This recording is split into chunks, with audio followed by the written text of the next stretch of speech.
I'm not going to lie to you. When I first heard that Disney was going to be creating a film based on the villain from the Sleeping Beauty movie from the 1950s, I didn't think that that was going to be something that anybody wanted to see, and I thought it was going to be a failure on a bunch of levels. Not to mention Angelina Jolie, especially when that movie had come out, didn't really have a bunch of hits under her belt anyway, so nothing about the film seemed like it was going to be hit material.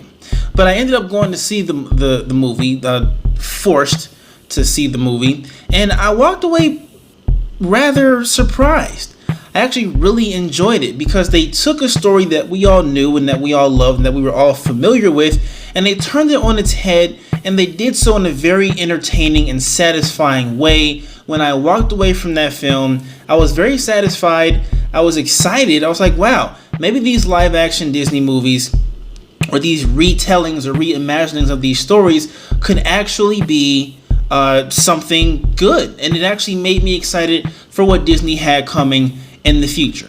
Well, fast forward 5 years, and not only have we had plenty of disappointing live action remakes, but we also have Maleficent, Mistress of Evil. And, it pains me to say that it's nowhere near on the level as the first one was, and I think I kind of have a pretty good idea why. I think that Maleficent 2 suffers from what I like to call 13 Reasons Why syndrome. If you're familiar with that show, it comes on Netflix. It's about a girl who kills herself and she leaves behind tape cassettes, basically telling everybody, who are particular reasons. She sends it to 13 different people, each having a reason why she decided to take her own life. Okay, it was a book that was, turned into a TV show. It was a huge hit, and so the producers decided, hey, we're just going to go ahead and create a new season. And not only did they make a second season, but they made a third, and apparently a fourth is coming out next year. And the show has just dwindled in quality ever since because it no longer has that original base story to work with.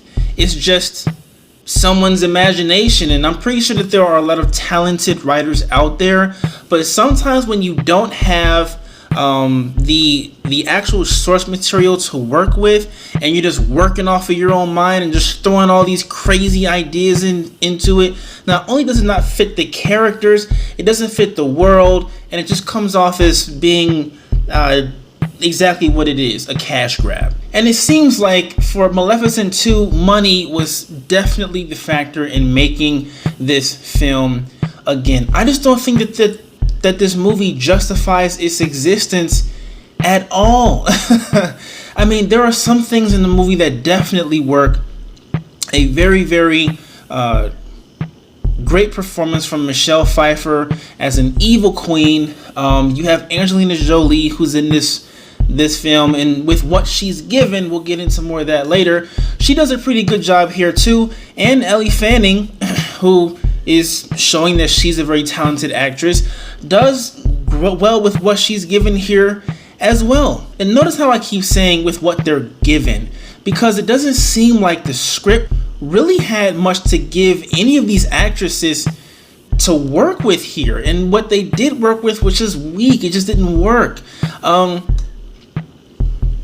Ed Skrein plays a character he's another one of the fairies, as well as Chiwetel Ejiofor. I'm pretty sure I just annihilated his name, but whatever. He's another fairy, and while they definitely have a reason to be in the movie, they're not really in the movie. They're one of them is in the movie for 5 minutes max. And the other one, even though he's in the movie, he's just kind of around and you don't really know why he's still there. It just kind of feels like that overall in this film. And the first one, Angelina Jolie just kind of outshined everyone else because she just had the most meaty material to work with. And even though everyone else definitely did their part, she was just the best part of that. And this, I can't think of anybody, other than Michelle Pfeiffer, because of the fact that she was evil. I can't think of anyone who actually stood out here, who actually made much of an impact, and that's very, very disappointing. But I did say earlier that a lot of them just didn't have a lot to work with here, and I think it just has to do with the lazy writing. I mean, the story in this film just doesn't work at all. Okay, I believe that Maleficent told its story from beginning to end in that first film, and that was pretty much it. But because of money, we're going to go back and revisit these characters in this story. So now we're revisiting Aurora with Prince Philip, and they're getting married. Okay, so they have to combine the families. Maleficent has to meet Philip's mom and his dad and everything, and and that causes some pretty humorous interaction there, but it's very short-lived. And then we get off into the convoluted fairy versus human war, and the very fuzzy reasoning behind Philip's mom being evil, and just a bunch of other stuff. And somehow the pen that was used to drop Sleeping Beauty into a slumber in the first film is retained in this one. How? I'll never know. Okay, I guess it was just, clearly it's a plot device. But there are so many other examples of lazy writing here. It's ridiculous, and the story is so confusing. It's all over the place. Nothing really comes off as compact and like it actually knew where it was going, like the first film did. And maybe I'm just a little bit more, I'm honing on the differences between that first and second movie, because I just got finished watching the first movie again since I had seen it so long ago. I was like, well, let me go ahead and watch this again before I go ahead and watch this movie, so that I have a clearer picture of what exactly is going on, where we're picking up and everything. And not only did I do that, but I also saw like the steep decline in quality and the storytelling, because they clearly didn't know what else to do with this character. They were only motivated by money. And while there are some decent scenes, there's a war scene at the end of the film that's really cool. The CGI really does look great. I mean, it's Disney. They do really impressive things with special effects and CGI. It was that was the case for the first movie. It's still the case here. Costume design is definitely on point. The acting is good.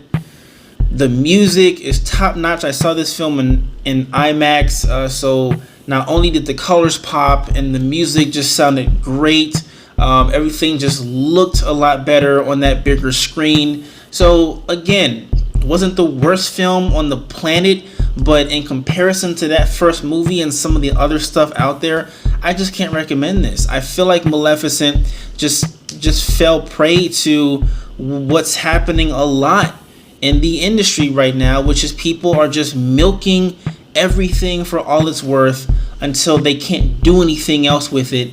And that's a shame, because Maleficent was a really good movie. It could have stayed a really good one-off, but instead they decided that they wanted to make more money. So here we are with this subpar sequel that I'm pretty sure is going to make a ton of money. Hopefully they don't revisit this world again unless they know what they're doing. And honestly, after seeing this, I don't want to see anything else to come from this world.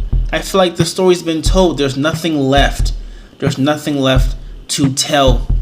The same thing happened recently with a show, Big Little Lies, with Reese Witherspoon, Nicole Kidman, and a few other actors I can't think of, where it was based on a book, and that first season was great, incredible, couldn't stop watching it. I finished that entire season in a day. Second season came out, they added Meryl Streep, and they tried to continue this story, and even though it was watchable, it wasn't bad, it just wasn't the same. And I don't know why yes, I know why, but they need to stop. They need to stop milking every single cow that they have, because they're quickly going to lose the faith of general audience members. We're not going to go see any of these films if we feel like it's going to be a heartless, mindless cash grab.